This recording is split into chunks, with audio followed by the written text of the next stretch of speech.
Steve, sit. Okay, I'm really tired. Our speaker this evening is Anthony Bilwin, who is the general manager and the sommelier at Von Steele Winery in Algoma. And I heard about him from an article in the journal last year. And so I sent that suggestion to the board and thought that it might be a good idea for a program. And you know what happens? They said, oh yeah, would you check into that? And so I did, and I've been corresponding with Anthony, and he said that all I needed to say was what I said, is that he's the general manager and sommelier, and he's going to take it from here.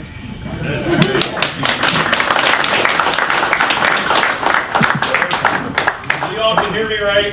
What? I do all the pours at Von Steele. If you can't hear me, I will go louder, I promise. But no, I am Anthony Bilwin. I'm the general manager and sommelier for Von Steele. I've been with the winery going on 5 years now. Prior to that, I was in high-end country clubs. And prior to that, I played professional golf, and prior to that, I played college football. So kind of a jack of all trades. How did I get into wine? It's kind of the biggest question I get when I do tours or I do speeches and presentations. I hated wine. I hated wine for a very long time, I'm not going to lie. But I was in school, we were taught by a sommelier, and that kind of got me hooked. I'm a little bit of a nerd, so we went over geography and terroir, and how terroir affects climate, and then how climate affects grapes, how that affects how you ferment, and in fact how you age, and then how you perceive all the flavors on your palate. At that moment I was hooked. The very first wine I ever had was Niagara. Smells like taffy on a gooseberry bush. I hate it. I no longer drink it anymore, thank God. But that's kind of how it started. And then I was taught by a master sommelier for about a year. Went for my designation, got level 1, got level 2, currently working on level 3. Was in high-end country clubs for about 15 years, ran the food and beverage for Augusta National, Oakmont Country Club, Pinehurst Country Club during the 2014 Opens. Was recruited to take over Green Bay Country Club, which is where I met Mr. Delamater's daughter. I kind of figured that was her who put that together. I'm not gonna lie, but good job. She gave me some ideas. Yeah, kind of figured. But then was recruited to Von Steele, and I've been there ever since. So, day in the life of a general manager and sommelier at one of the largest wineries in the state. I have the unfortunate job of tasting all of our wines every day. It's terrible, right? Hashtag worst job ever. Are you tired? I'm so tired. I was going to have Mark give part of the presentation. Like, oh, it's great. But no, so what do? We are the oldest licensed winery in the state. So the Wisconsin wine industry started with Von Steele. Dr. Charles Steele founded it in 1967. About 5 years before Waldersheim, and then another 5 years before Dorr Peninsula, which is up in our neck of the woods that way. Founded the winery with sweet cherry, dry cherry, sweet apple, dry apple. 4 wines. That's what started the state. We still make sweet cherry wine just like he did back in '67. We no longer plaster wrap the bottles, so those of you old enough to remember the 70s and 80s and 60s, we no longer do that. If you want to plaster wrap bottles, you are more than welcome to come up. I am not doing it. But you all can. It's a great time. It's fun. But the reason he did that, believe it or not, is his wife kicked him out. Most of you guys make fruit wine, or some of you still make fruit wine, and you know how cherry or fruit wine smells when it ferments. Well, imagine if that smell was in your basement, bedroom, living room, kitchen, den, shed, garage. He had it everywhere. So his wife said, you either need to find a spot or you need to get out. So, petition the state, we were awarded the first winery license. Fast forward to 1983, he sold it to the Smiling family. That's who currently owns the winery now. In '83, they added a black raspberry wine, and then they added other fruits.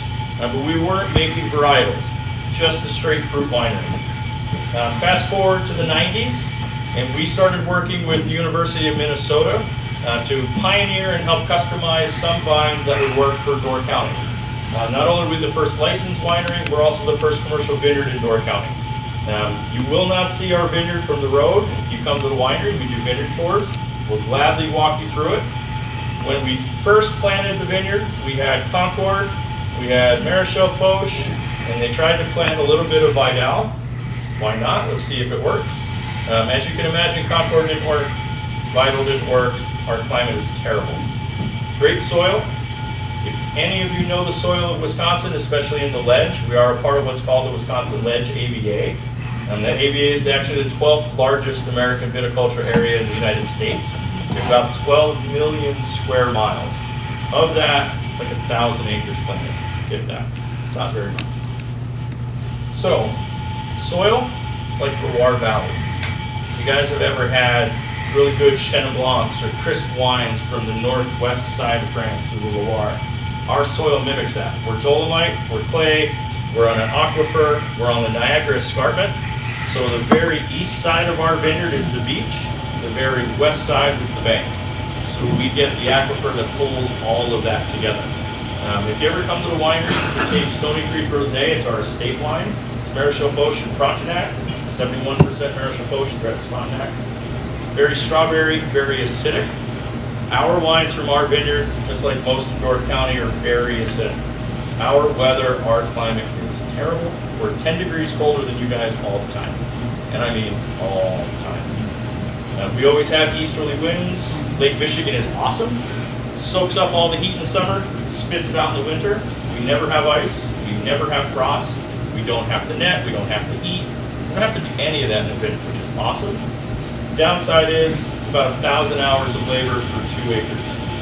It is the most expensive bottle that we make.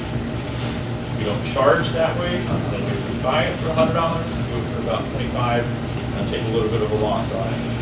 But we also do a Marquette port out of that as well. Ports tend to age a little bit better in the system. So that's kind of a little bit of who we are vineyard-wise.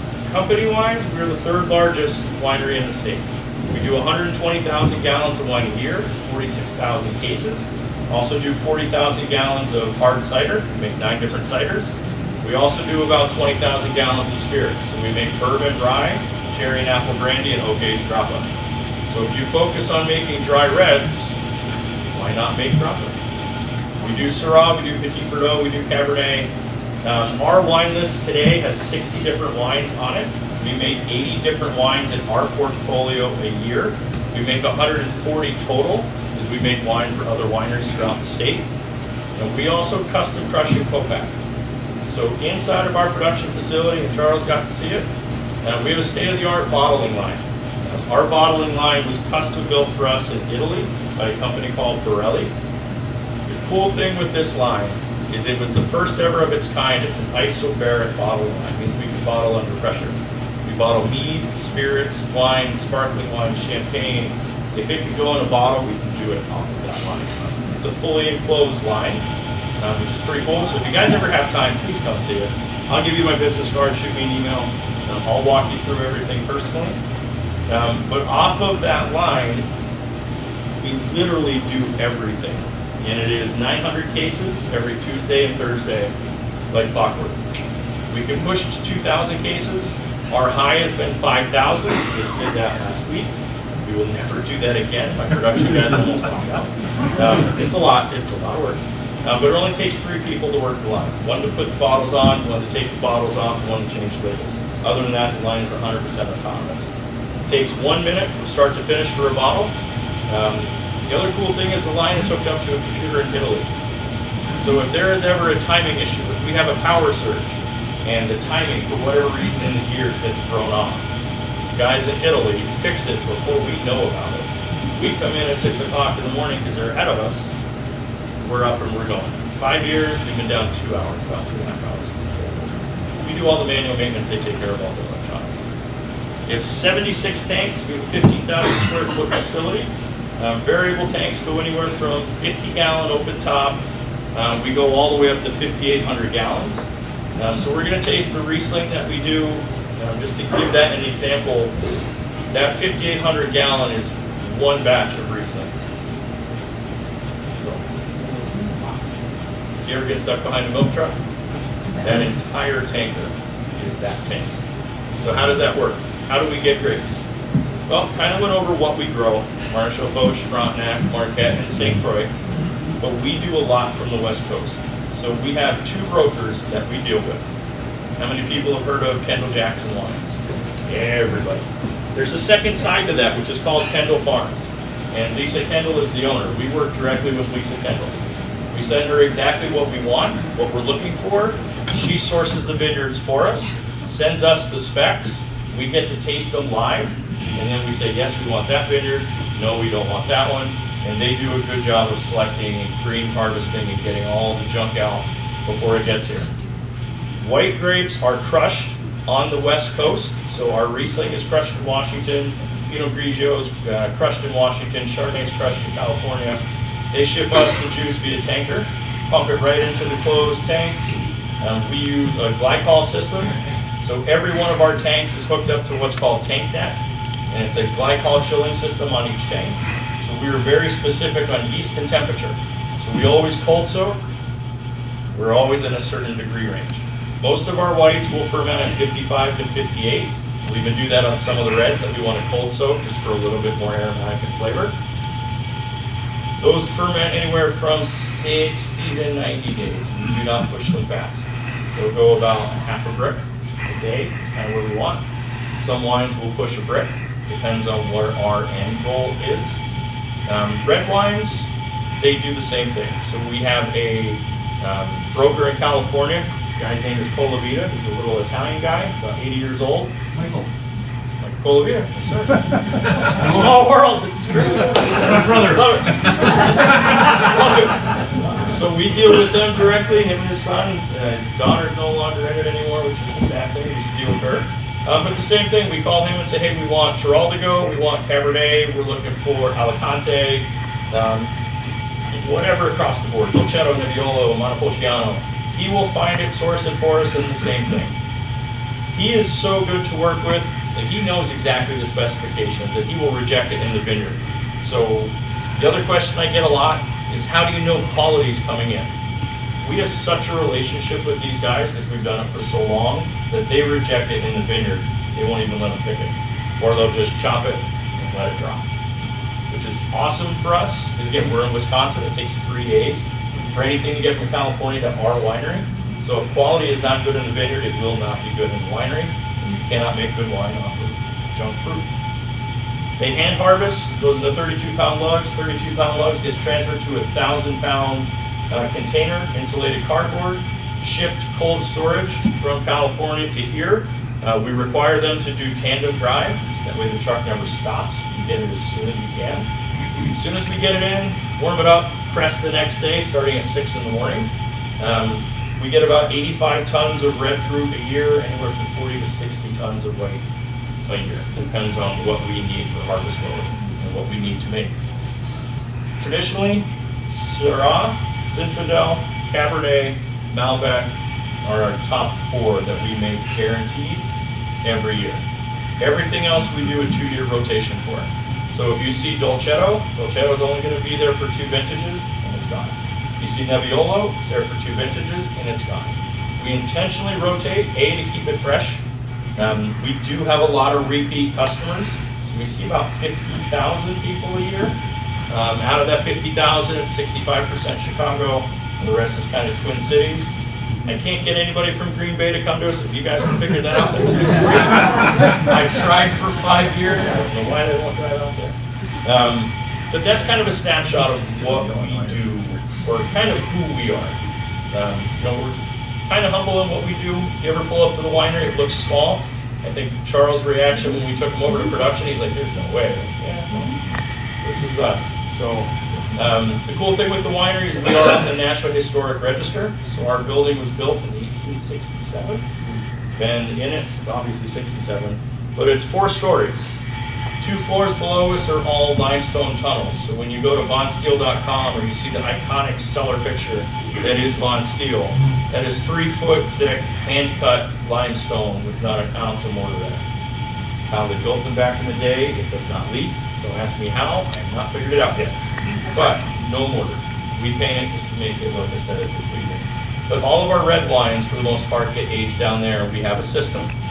So we are one of the top oak producers or oak users in the state. At any given time, we have 320 barrels on site. Our traditional barrel is what's called a French hybrid barrel. So that simply means it's American oak staves or sides, French caps. So what does that do and why do we use it? Well, it gives you the best of both worlds. If you look at American oak, it's traditionally used for whiskey, so you get a little bit more spice and backbone to it. It's a looser grain. You get into French oak, it's a tighter grain, but it gives you more vanilla and caramel. So if we use a hybrid barrel, it gives you the best of both worlds. You're going to get a little extra spice on the back end. It's going to tame down the tannins, but you're going to get more caramel and chocolate also with it. So it kind of gives you a silkier palate, more elegant of a palate. That's our traditional go-to. We do have 100% French oak barrels, and they can be from anywhere in France, and we are sticklers. So when I mean we are sticklers, we're talking to the barrel broker and saying if it's not Côte d'Aron or WVA, we don't want it. We want to know where everything comes from. What forest it comes from, how long it was seasoned, where it was coopered, who coopered it, and then who are we getting it off of and how is it getting transported. Because if it gets transported open trailer and it gets a crap, then what are you going to have in the barrel? Junk. And you can't clean them once you get shit in them. Pardon the language, but it's just the reality. Anything that you get off the highway, like if they're transporting now and the bums are out and you get salt in them, then they're going to get salt out. Completely kills the line. So we are super particular on everything that comes in. Second reason we're super particular is we want to make sure there's no bacteria, wild yeast, or junk that comes into the winery. We are a 3-part production facility. Everything has its own space. Bottling room can get 100% locked down. So when we ferment, or when we're in make or harvest, is August to December. Bottling, it's off, it's covered, it's locked, you want nothing in there. When we go to bottle, we sanitize with O3, it's an acid bath. We make our own gases in-house, so we make our own O3. We have a hospital system that's installed. The building gets an O3 wash every night. It mists out, mixes itself with water, mists the entire building, kills everything that's in the production side. We acid bath as well. We make our own nitrogen in-house too. So nitrogen we have to use to sparge the bottle, O3 to help clean it, nitrogen to sparge it, pressurize the bottle, fill the bottle. So if you guys ever have time, come see it, because I'm not doing it justice. I know I'm kind of flying through it, because we have wine to drink, and I don't want people to be thirsty. But in a nutshell, that is us, and I will always urge, man, come see us. Like, I'll have business cards. You can shoot me an email. If there's any questions too, I'll always extend that offer as well. We have over 100 years of winemaking knowledge in our production team with 4 people. So think 120,000 gallons, 4 people. You talk about efficiency. We can help you guys as well. Any questions, shoot me an email. If I can answer it, I will. If not, I'll give it to Dave. He's the guru. He'll answer it. So any questions about who we are, kind of what we do, scale, size? Why do you warm up your grapes before you ferment? Is we want to cold soak them, so we want to warm them up to get them out of that shock of being in 32. Warm them up to somewhere in the mid 40s to low 50s. So our reds traditionally, because we get them whole cluster, we will always cold soak and then jump right into it. Gets a little bit more extraction, more flavor. It actually controls the tannins a little bit better too. The downside with us is because we're not a California winery, I don't have an RO system, so we don't zap the water out of it during make. This kind of helps do that. Some people don't know. What's another name for O3 and how do you make it? Oh, so we regenerate it out of the air. I don't know this, I don't know the exact name that you're looking for. Ozone. How do you make it? I have a girl who went to Purdue, she has a fermentation degree, and when I said this to, we do Viking ships every year too, so they came in and we were doing a tour and she hit all of this like science book knowledge. I'm like, Erica, that's great. They don't care. That's like way over top. Yes. You have a machine that makes it? Yep. So we have a giant 250-gallon tank, and it just reclaims it out of the air. It takes about 8 hours constant to pull or fill that tank. The nitrogen system is the same way. We reclaim nitrogen out of the air. It just sucks it through. That tank is 200 gallons. That takes longer. That one's about a day and a half. If we've depleted all the way, it takes a day and a half to fill. But nitrogen is hugely important to us because you guys have seen like the vacuum seals on models and all that stuff. In our tasting room, when we're done, they sparge every single bottle with nitrogen. So we don't use argon. We put nitrogen on top. Helps preserve that bottle in the tasting room about another day and a half, depending on volume depleted. So if we get all the way down to maybe, let's just say there's 3 ounces left in the bottle, that bottle goes to staff. We don't even bother with it. It's not. There's no way you can put enough gas in it to make it in there. It's just gonna happen. So any other questions before we get into wine? Last time I was there, I bought a bottle of red wine. It's called Union. Oh yeah. And Rebranded. nobody there knew what was in it. I bought it anyway. It was That's a red trade wine. secret. Trade secret. It was like a California wine. It's cat prong. So we rebranded that. So if you go to like Total Wines or Festival or Woodman's that carries their stuff, you'll see a bottle that says Coastal Cap. It's the exact same one. We just rebranded the label. We saw that Union was kind of running its course on the name. The hard thing when you're a commercial winery is if you don't keep it fresh. You don't have to necessarily change the blend, but if you don't change the label to what people think it's or different, it always runs its course on sales. So if you look at our Naughty Girl wine, our Naughty Girl wine was #1 in the state for 10 years. And now in the last 2 years, we're starting to see that go from 5,000 cases a year to 4 to right about 3,200 now. And that label's outdated. So that is getting a refresh. And actually we're coming up with 3 different Sylvia wines. So that's our information. All right. You guys ready for some wine? All right. Pourers, if you would be so kind. So we have 4 wines to go through. And I'm going to urge questions. So any questions you have, don't hesitate, fire away. So the first one, right on the left. Yep. So the reason for the reason for me coming down is these first 2 bottles. So these are called artificial intelligence wines. We do a white and we do a red. So about 4 years ago, myself and the owners were sitting down. And we said, you know what? We just can't get younger generation into our winery. We can get 50, 60-year-olds all day long. You're going to need an empty glass across the 4 wines. So suck it up. Take it to the head. Shut it down. Took a one for the team. So we were trying to figure out a way to get younger crowd into the winery, but at the same token, take advantage of a trend that is coming in. At the end of the day, we are a business and we have to be ahead of trends. If we're not ahead of trends, we're behind.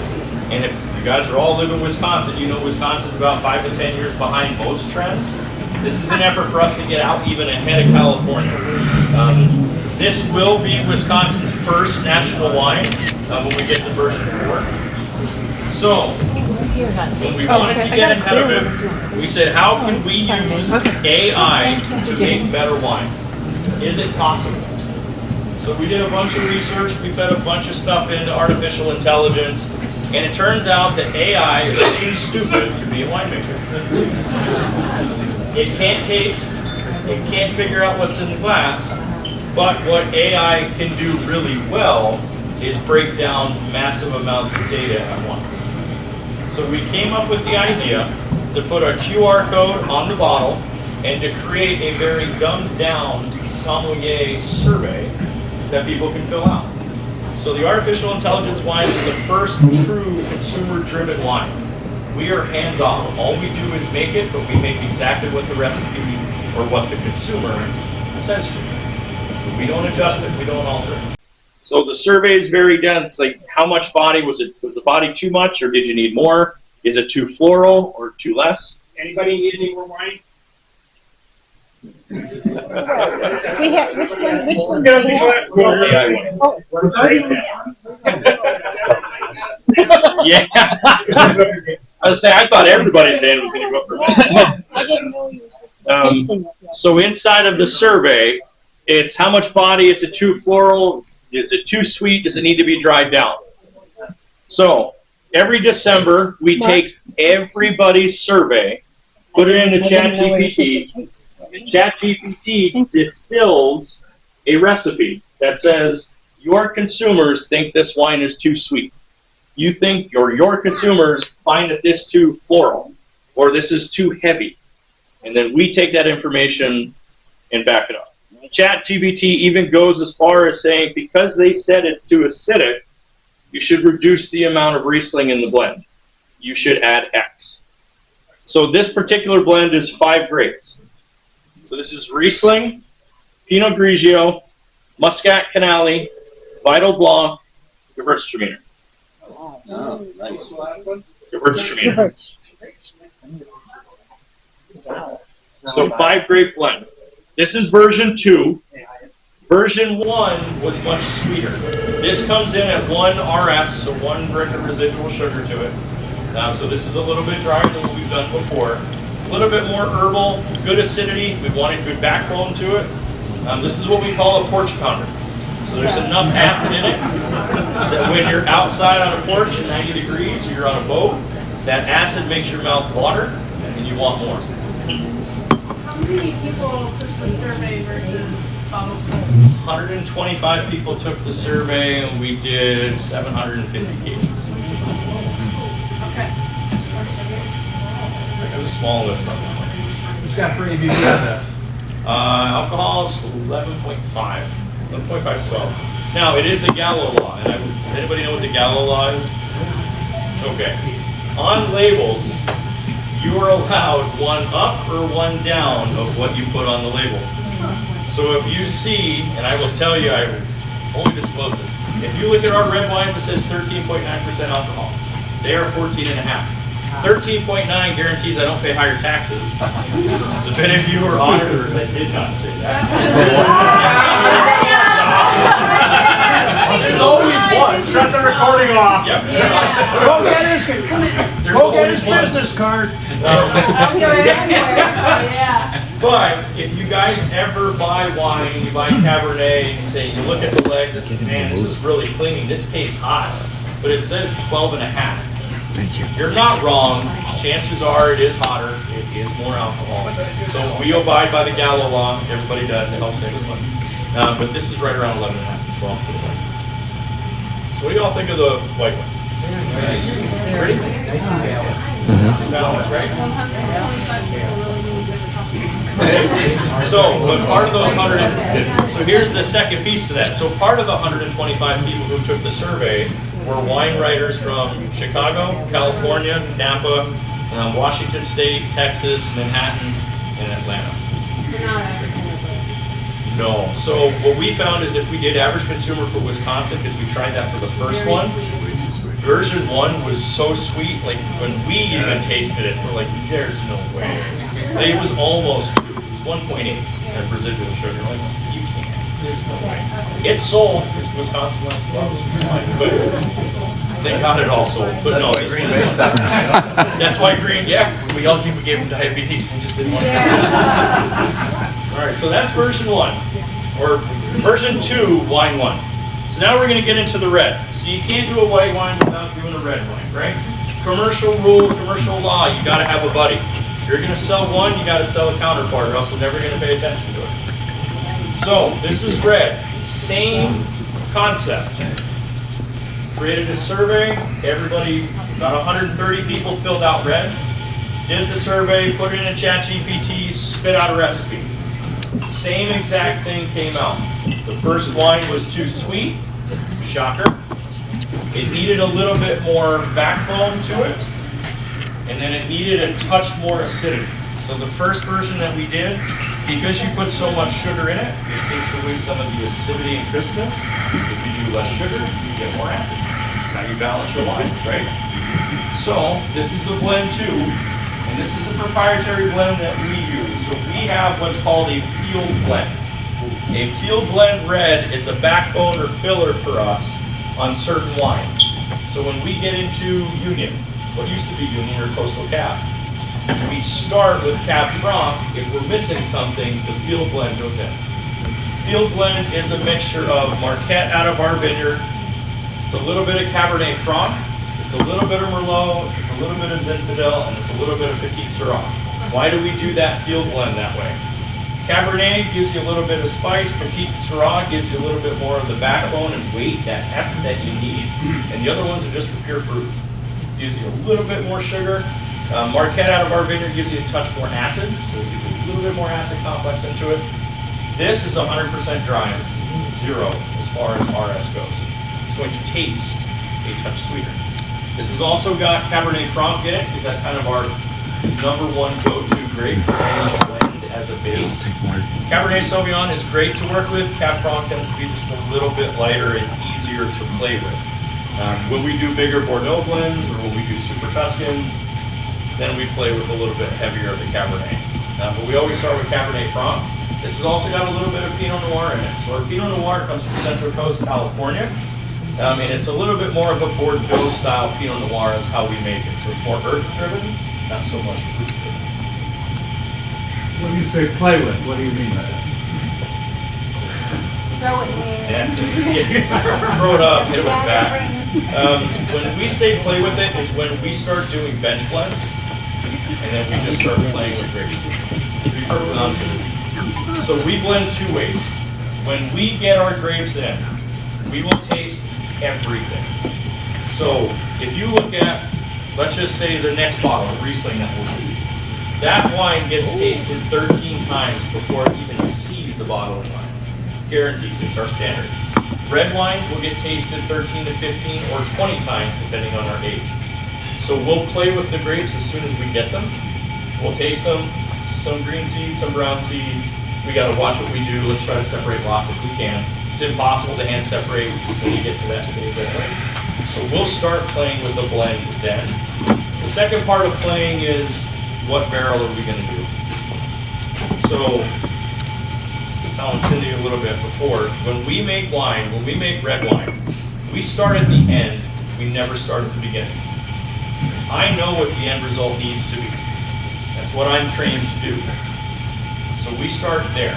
If I want Cabernet that's going to finish very big, very bold, full of tannin load, 0 RS, all that good stuff, we say, all right, that has to be 100% French oak and it needs to be 4 years. We start there and then we go back. Does it need fining tannins? Are we going to use Excelsior? Are we going to use Ritchie? What are we going to use to get more out of it? So we work backwards, taste the grape, and that just kind of justifies everything that we do along the way. So what do you guys think of the second one? Very nice. Different, right? A little softer, a little silkier. Again, for a dry wine, it's not tannin load.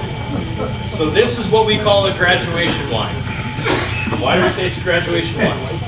We have a lot of people from Chicago and the Twin Cities that drink white wines and sweet wines that struggle to get to Cabernet or Pinot Noir. This helps us bridge that gap as a graduation. If you love Chardonnay and you taste something silky and elegant like this that doesn't have the tannin load, now your mouth is going to get used to the enzymes and the subtle tannin that's going to let you get into Pinot Noir or Dolcetto or something that's going to be a little bit lighter, even an Alianico or something along that lines, and then we can just graduate your palate from there. So that's one of the 2 graduation wines. All right, so those are those 2. So those are the AI ones. How many states are you shipping? We ship to 29 states. We're only distributed in Wisconsin and the UP though. So we try to distribute to Chicago. The Italian mafia controls it.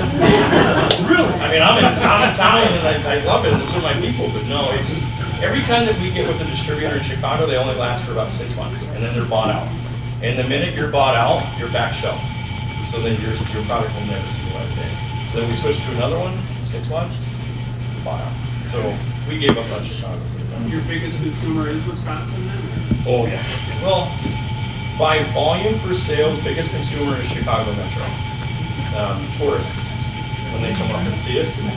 Twin Cities is number 2, Milwaukee is number 3, Madison's 4, Lake Geneva's 5, Fox Valley's is 6, and then Hudson, Superior would be 7. Door County doesn't even leave. There's not enough people. Yeah, that's all. So, ready for number 3? All right, so now we're going to get into some of the heavier stuff that we do. So number 3 is going to be our Riesling. So this is 2023 vintage. This is relatively new. This is also 96 points. This is a 96-point wine. This is one of the highest rated wines in Wisconsin. We own credit and title to the top 2. These grapes are sourced from Yakima Valley. We source from 2 individual vineyards. One is Fiona Vineyards, who borders it. The other one I'm not allowed to tell you because there's a couple of us that pull out of there. So, sorry. But it's the same thing. They pick the grapes by hand, crush the grapes in Washington, and then they ship us 5,300 gallons of that juice to us. Shipped at 32 degrees. We pump it into the 5,800 gallon tank. We let it warm up to about 56 degrees. Pitch the yeast, set the program, and away it goes.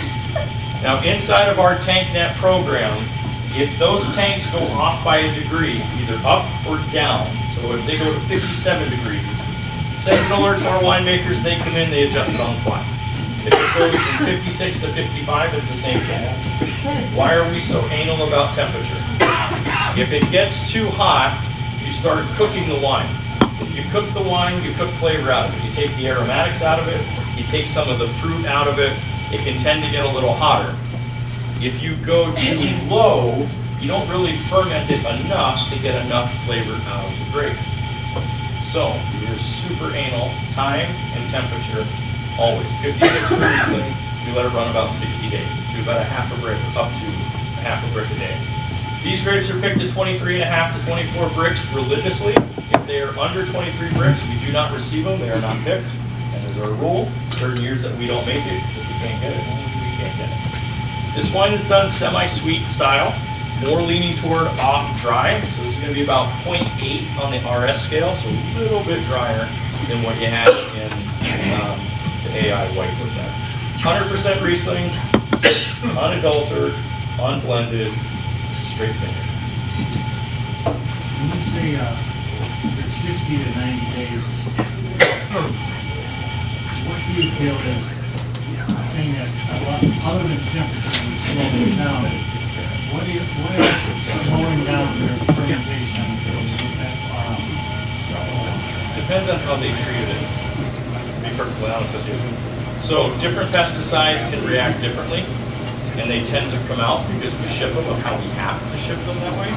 A lot of times the grapes aren't washed, so if they just did a fresh spray, let's say they sprayed for powdery mildew, and that's still on there and they crush it, well they didn't wash the grapes, so that's in there.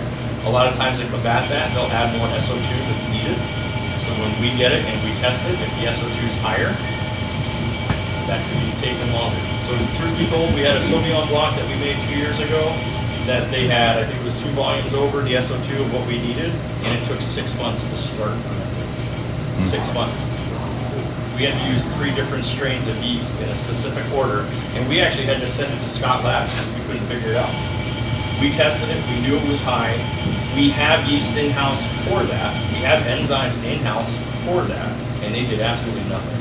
So we sent the sample to Scott Labs, and they said, here's the 3 yeast you have to use. You have to do them in this order. Hopefully it catches. If not, you're stuck with juice. Sometimes you're not really wanting to go that far out. Correct. Correct. So again, that's where we taste it all the time. And we test everything every day. So we have a cellar hand. Her job is to watch bricks every day. 76 tanks. If we're rolling, we have, in full fermentation, full harvest, we will use 60 to 76. Obviously, you're going to have open tanks to rack and that good stuff to it. She will test every single tank every day. How far did we move? Are we going too fast? If we're going too fast, that's why they're glycol chilled.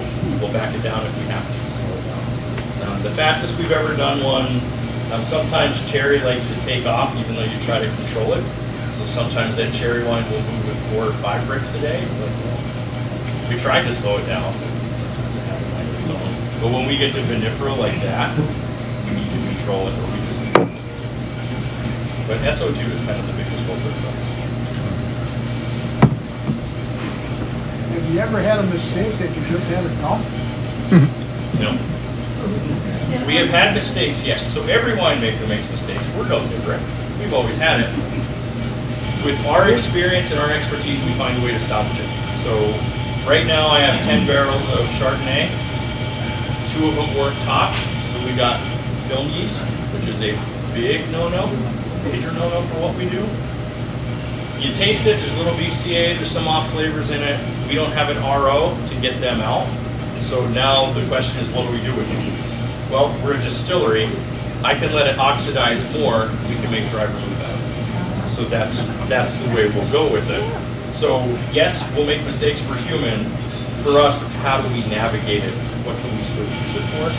Oh yeah, if you look at, so a shipment for Chardonnay for us, we'll get 5 tons. It's $12,000 for the truck, West Coast to Algoma, and then it could be anywhere from 30 to 40,000 for that truck. We bought Howell Mountain grapes from California, and it was 85,000. So it was 10,000. Not cheap. Worth it. Not cheap. So what do you guys think of the Riesling? Pretty tasty? Yeah. Not too shabby? All right. So now we're going to get into the 4th bottle. So the 4th bottle, this is rated at 92 points. This is 2020 vintage of our Sierra Foothills Cabernet. This is what we call our entry level or bottom level Cabernet. So we've quickly become a red house. If you look at our tasting guide, the 60 wines on that tasting guide, there's about 36 dry reds. 35, 36, somewhere in that neighborhood. Anywhere from Aglianico, Alicante, Montepulciano, all the way down to Cab, big Syrahs, things like that. These grapes are sourced out of what's called the Sierra Foothills AVA. So if you know where Sacramento, California is, go due east to the Sierra Nevadas, just outside of Lodi. Go to the bottom of the mountains, there's a river. That's where these vineyards come from. Why is that ideal? Well, it doesn't see a diurnal shift. Everybody know what a diurnal shift is? No. So, diurnal shift in wine world means that your temperature swings 40 to 50 degrees in a day. So if you're 90 degrees during the day, you drop to 40 or 50 at night. So you cook during the day, you kind of sleep and settle in at night. You cook during the day, you sleep and settle at night. So Sierra Nevada, this particular AVA, these particular vineyards, don't quite shift within temperature that much. They'll see 90 degree, 95 degree days. They have really good fog cover in the morning. But then at nights, they'll only get to about 60, 65. So we only see about 30 degrees of change. Keeps the grapes more consistent, which is what we're looking for on this. Keep in mind, this is our entry-level Cabernet. So we're not looking for that big bang. We're not looking for the big punch-in-your-face cab. This is kind of the wet the palate for what comes next.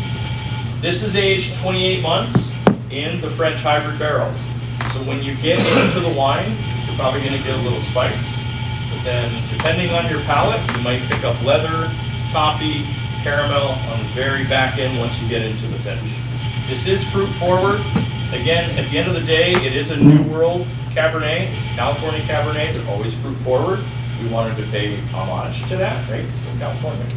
But this is unadulterated. There's no blend to it. This is 100% Cabernet. Straight grape.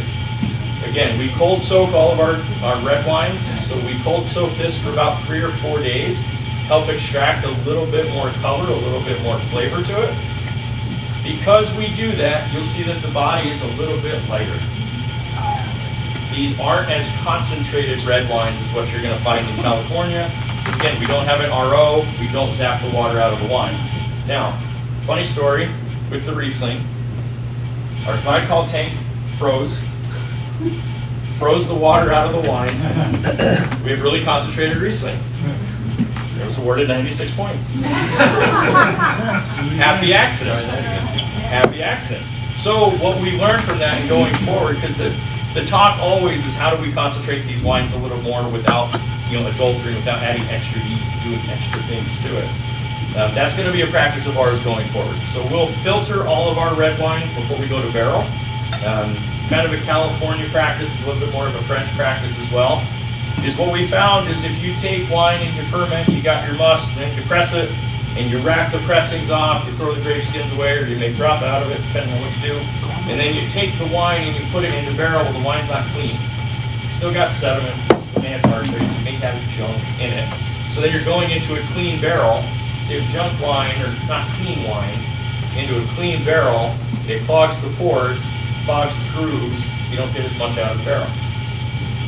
Clean the wine, filter it, pump it into a clean barrel, that wine gets deeper into the oak then, it soaks in a little bit more, you get more tannin structure, you get more flavor out of it, you get a little bit more smoke, char, leather, whatever you're looking for in that barrel. Then we'll do a second filtering just to be safe before we bottle. Sorry. Do you ever recondition a barrel? No. So our barrels are 3 fills, never reconditioned. So obviously we get virgin barrels every year, virgin barrels, first fills. Our standard blend, and even on this Cabernet, is 60-40. We always do 60 new, 60% new, 40% old barrels. 40% old barrels are generally second fills. It is rare that part of that 40% are third fills. Once you get to third fill, there's neutral. There's nothing in it. Wine can't get more out of it. Liquor can. Hotter alcohol gets a little deeper. Wine cannot. But we always kind of stick to that 60-40. And again, the type of barrel depends on what we want.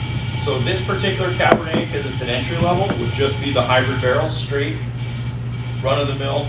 The next level up from this is Soaring Eagle. So Soaring Eagle is out of Washington. Source it for what's called the WVA Slope. Kind of an up-and-coming Southern Washington AVA area. Really good red wines. Cabernet Merlots, even some Carmenere we can get out of there too. Solid wines. That goes in 100% French oak. Those French oak barrels are a mix of, we call them Côte de Rhônes, so it's all out of Rhône in France, southern France. And the second piece is out of the Allier, which is dead center in France. So 2 different woods, 2 different terroirs, 2 different flavor profiles. They're even seasoned different. The Alliers are Gamba barrels. So Gamba is the family in Italy. We deal with them directly.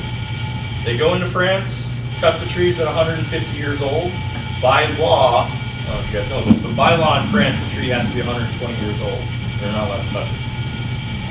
They take their forest more seriously than they take their wine, which is pretty cool. But the Gamba family goes in, cuts the tree at 150 years old, takes the first 30 feet, ships it to Italy. Hand splits them in staves. French oak has to be hand split or it leaks. You cannot saw it. It will not work. Seasoned for 4 years. They're outside of Torino. So they get the Alps climate on that wood. They get the Mediterranean salt off of that wood. They get Naples in southern Italy that impacts that wood. They season for 4.5 years. All the phenolics, the greenness, the junk that you don't want in wood is all gone. And that's why they're the Cadillac. And then they hand water bend them, they do everything by hand. We buy them off the family, $1,200 a piece. About 180 of them at any point in time. But that's what that Waluke slope will go through, because it'll give it a little bit more backbone, a little more punch, holds more alcohol. So when you were saying you had, like 60% new barrels and 40% second year barrels, with a smattering of 30. Yeah. When it comes to bottling, is that all blended, mixed together? Yep. So then blending we'll do 2 different ways. So we'll either finish blend or pre-blend. And it kind of depends on after fermentation is when we make that determination. So if we get through fermentation and we really like where they're at, then we'll finish blend then go to oak. If it gets through fermentation and we feel that you're just missing something, that something might be oak. So then they'll go into barrel, we'll age it, finish blend after. If it's still missing something, then that will generally be fine for cannabis. Try to avoid that.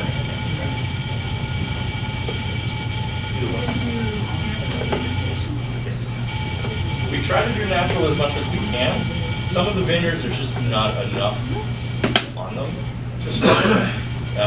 Our whites, no, whites are not natural because we get them in juice form, so we have to use our own and use a strain. Reds, Pinot Noir, we try to do natural. Some of the cabs we try to do natural as much as we can. A lot of times we have to do something.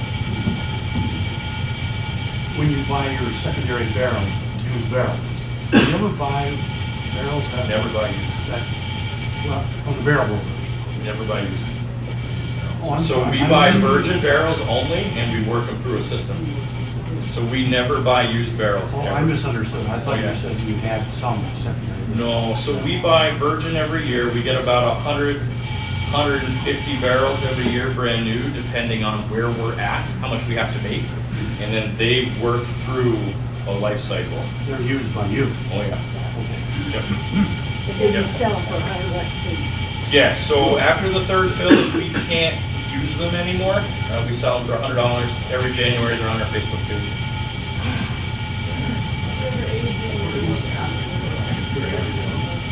Yes. We have. So we're kind of talking about it with Cynthia a little bit before. So, and I don't remember if Charles tried it, if he was up there or not.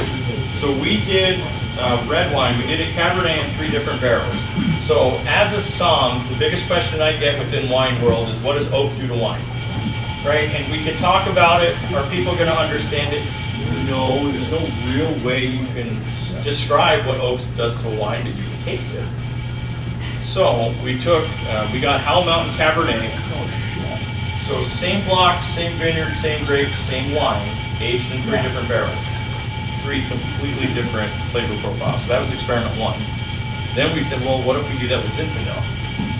But we did it in rye and in single malt barrels too. So there's old vine Zinfandel that's in like our proprietary French hybrid. Those are 76-year-old vines. And then the second one we did in the Gamba barrel, so hybrid versus French oak. And then we did rye and single malt. Rye was winning. Rye kind of was winning for a while.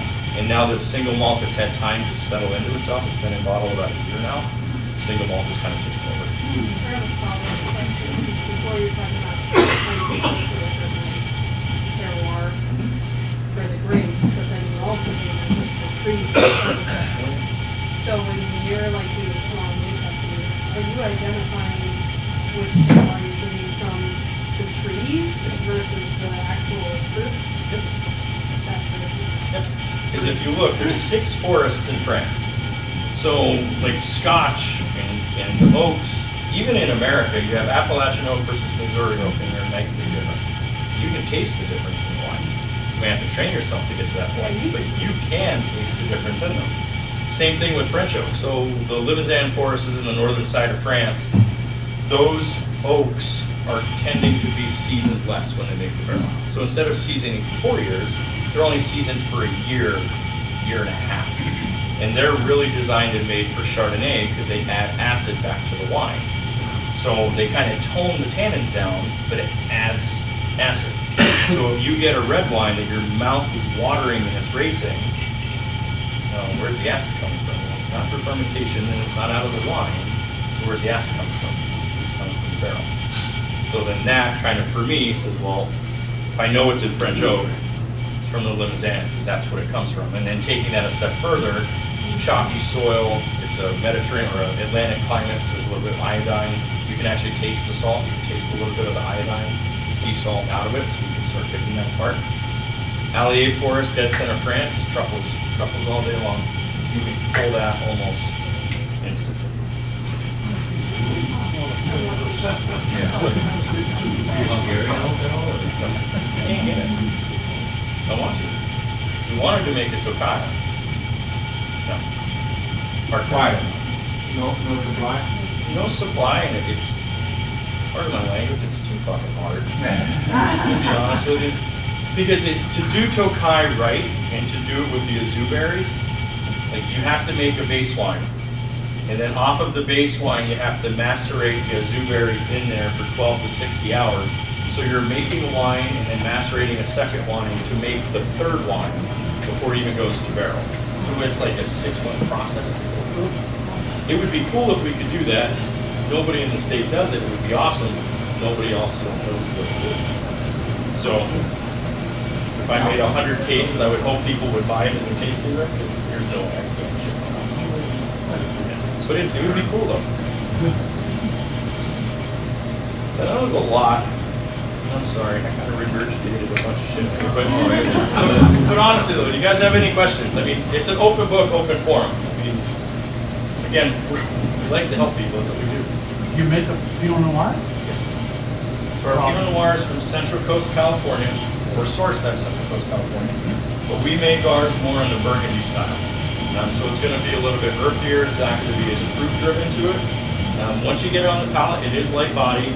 It touches strawberry right at the beginning, and then it's going to go right into like earth, moss, stone fruit, a little bit of barrel, and it just lives there.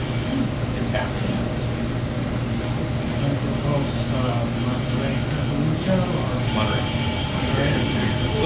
fog cover, St. Lucia's, you can't really source from there, and their quality is just kind of hit and miss. You just never know what you're getting. Why not work?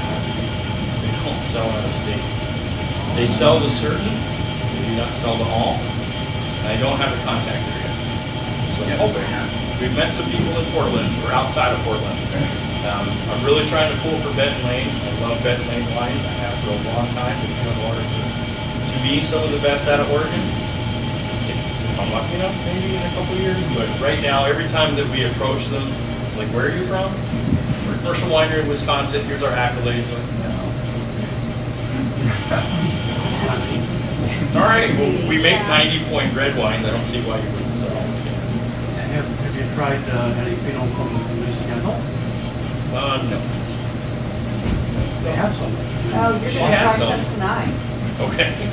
She has some. We don't go to her for red. The only thing that we go to her for red is either Red Mountain Cabernet, Horse Heaven Hills Cab. Those source out really well.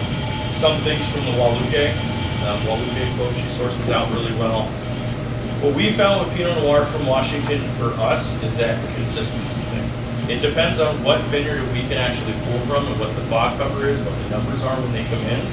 They usually have an issue with getting it not ripe enough when they harvest.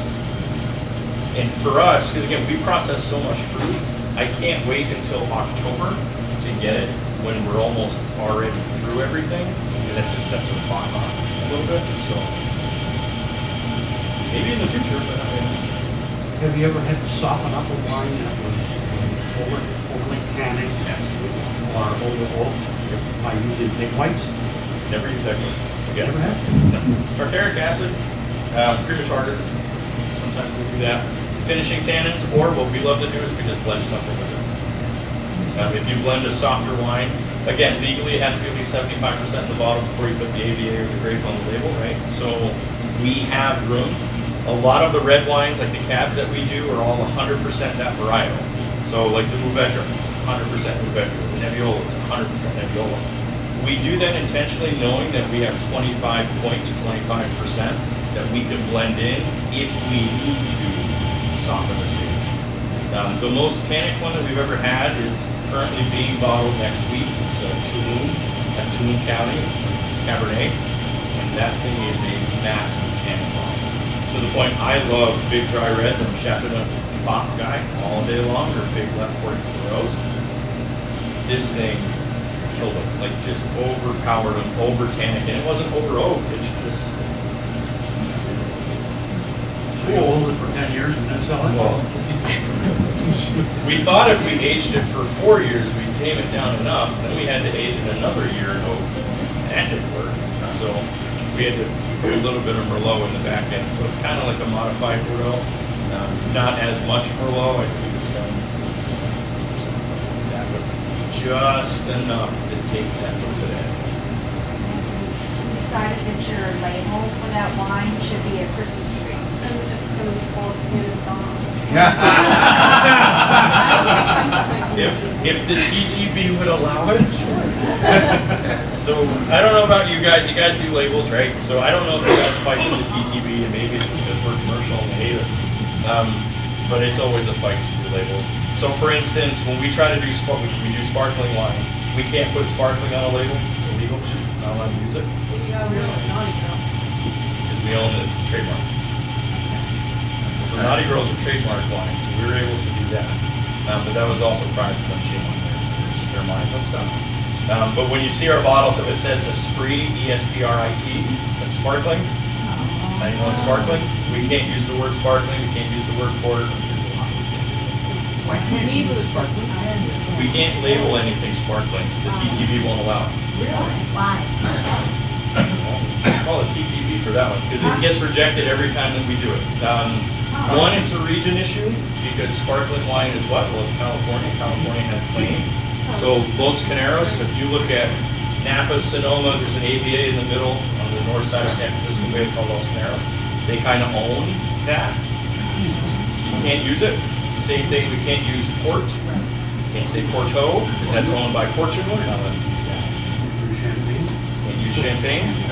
So there's a lot, and then if it runs into an issue with area, so we make wine in Copac for Three Lakes Winery as well. And the TTB was actually going to make Three Lakes change their name on the bottle because there is a lake close to their proximity that is Three Lakes. That name has been on that bottle for 30 years. So, welcome to the TTB. Tax and Trade Bureau. Go after them. So the TTB has to approve it. So everything that we do legally as a commercial winery has to go through the TTB. All of our reporting, all of our numbers, we get audited by them every year. There's a paper trail.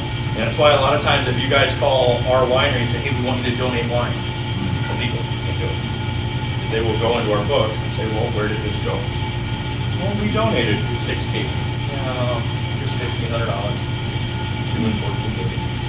Can you sell it for $2? We can sell it, and there's different laws and rules in there. Like I can't sell directly to a business. I can sell to you, but I can't sell to your restaurant. It's got to go through a batch, whoever the distributor. Unless I don't have a restaurant.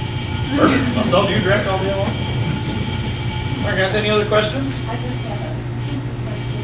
On the 2AI lines that goes on the down, so they said, Oh, yeah. scan it, would they have to go to the survey right away, or that stay on the computer? No, you have to do the survey right away. So once you scan it, it'll take you right in there, and then you just do the survey. So if you guys want to be a part of history, you're more than welcome to do the QR code on the back of the bottles. Again, it's your feedback. We don't adulter it. It's whatever you guys put in there is what we make. Yep. So whatever you do today on the survey would be version 3 released in April. Any other questions, comments? Are you able to source enough apples from Door County, or you got to bring that in from Washington? Don't bring it in from Washington. So we're lucky enough through Kewanee, Door County, and even Apple Holler down here, what Dave and Riley real well. It's a struggle. The last 2 years were a struggle. For whatever reason, this year there was no issue. I don't understand that because we made far more this year than we ever needed. But what we've gotten in the habit, so we also have our own hammer mill now, so we just buy them by the bushel.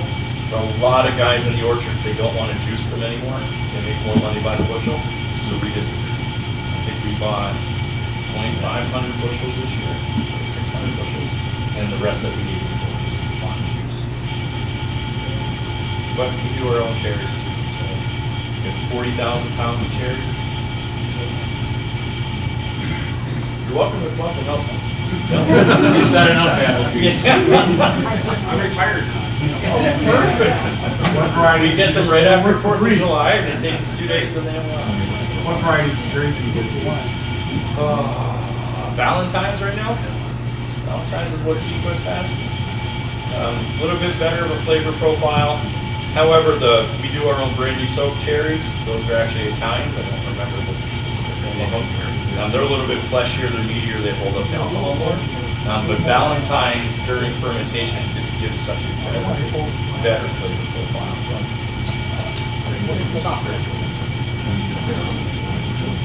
All right, guys, anything else? Great presentation.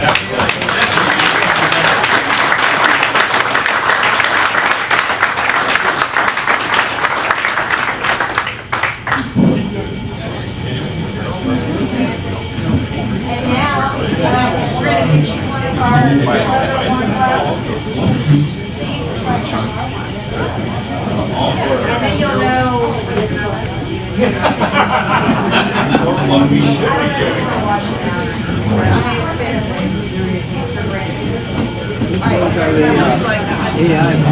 Right over here.